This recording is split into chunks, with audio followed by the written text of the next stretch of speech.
of Philadelphia Vietnam veterans have begun a walk from Washington, D.C. to Philadelphia. They call themselves the Last Patrol.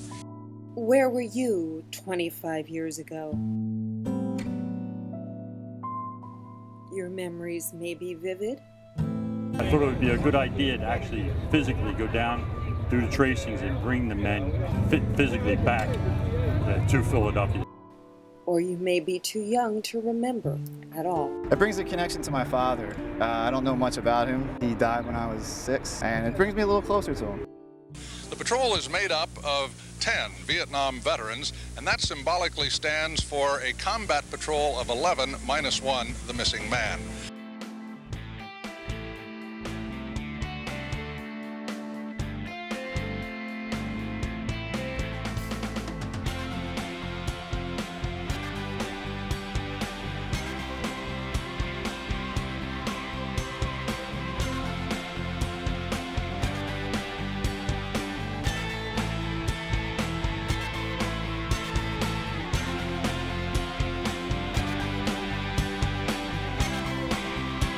Estimated 5,000 said it all. Mayor Good spoke for the city, which co-sponsored Operation Brotherly Love. It is nothing short of a miracle. But for the Last Patrol, it was nothing short of a duty to remember the Philadelphians who could not walk home on their own. I went down to Washington to launch their historic march back to Philadelphia. Seeing Dennis and some of the other members of the Last Patrol of the committee here today, it makes you feel good, and it recommits you to the cause of liberty in this country.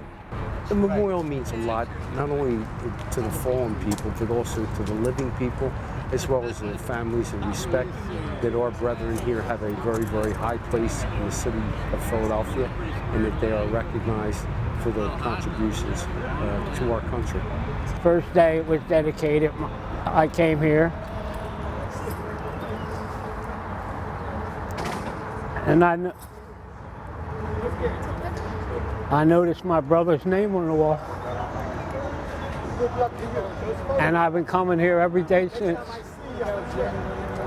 And also, it's not only my brother, but there's 646 names on the wall. And they're all like family to me now. Some come to remember family, some to remember boyhood friendships.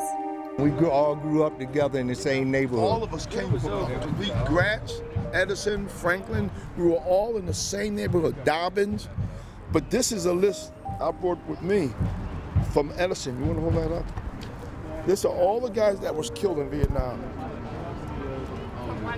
From one school. Reuben Clark was a kind of person that he kept you laughing. He was definitely our joker, you know.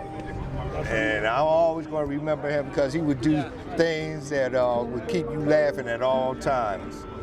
Larry Bolger, I ran against in cross country.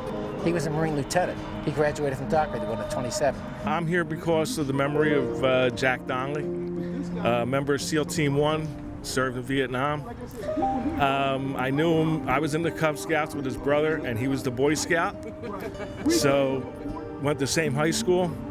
Guys on the back of my shirt, the 13 from Bishop Newman, and they're all here on the wall. And just important to remember. Well, the names that are on this wall are fellows I grew up with. Joe Cassidy, I went to St. Stephen's Elementary School with him. Patty Ward, and I went to Roman Catholic. He was a kid you always wanted to hang around with. Larry Bolger, and I went to St. Joe's University. He was a couple of years ahead of me, and in the officer candidate program, and we worked out together. He was a star athlete, and I was a slug, and he helped me work out and really encouraged me and helped me to believe that I could become a Marine officer. He was killed at Khe Sanh 6 months after he was commissioned. The other fellow I honor when I come here is my cousin, Raymond Mullen. He's not on the wall, but he survived Khe Sanh. But he carried case on back to the States with him. Carried it around with him for the rest of his life. Raymond taught me what it meant to be a Marine. And some come to pay tribute to those they have never met. I went to Hallahan High School, which was a Catholic high school that all the students, all the girls from Philadelphia went to from all over the city. And we had prayers every day, 7th period, ring the bell, we'd say prayers, and all of a sudden you start noticing that every other day, it seemed like every other day now in retrospect, we were praying for another boy, another brother or father or uncle or cousin that was killed in the Vietnam War. A lot of these guys are from a lot of these people are from the neighborhood, and just very proud to be a veteran supporter, married to a veteran, and the whole family are veterans. But just the connection here, this is one of the most beautiful memorials I've seen, and I'm very proud to be a part of it. First house I owned was by a gentleman named Feeser, whose name is on the wall. So come on down, I always take a look at that name because I didn't know any of these folks personally. Vietnam vets were the first group to welcome us back in open arms, with open arms. So I just, it's a matter of just paying respect back to them because they didn't get the same welcome that we did. And respect was certainly one goal of the last patrol. When we came back from being overseas and from Vietnam, we got trashed, and I just wanted to make sure that the individuals came back here, were honored. But 25 years later, the memorial is also about a legacy of learning. Young people need to understand what was sacrificed to preserve the freedom that they know and enjoy today.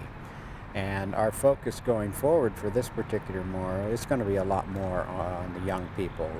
Having a kiosk, which we hope will tell the story of the individuals that are honored on the wall, as well as provide education about the Vietnam Wars. And that has already begun with schools like LaSalle College High School, who assigned students to a veteran's name for research. Patrick went over to Vietnam as soon as he entered the draft, and it was astonishing to see how he was only 2 years older than I am now, and he was in the middle of war. And that's something I don't think I'd be able to do today, but it takes a lot of courage. Some of the names around him were 17, 18 years old, and it's the same age as me. It's hard to believe. I think it is very important to have a memorial because we often see the national memorials are a lot of times the only one that might make the news, but it shows that these people are not just a number, that they are each an individual person with their own story, and being able to come to a wall with about 600 names and learn a little bit about a person on the wall really opens your eyes. This is history. These are important events that they've shaped our nation, they've shaped politics, they've shaped what's going on now, and it's important to know why things are the way they are and maybe mistakes we've made in the past so that we don't make them again. You can go to DC and memorialize everyone, but this just makes it a little bit closer. This brings it a little closer to the heart.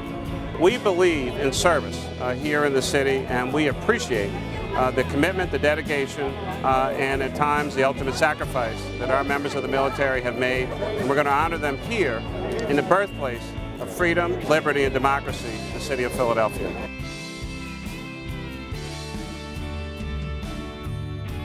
I'm pleased to announce today that the city of Philadelphia will soon make a major gift to the Vietnam Veterans Memorial to open these walls so that everyone can see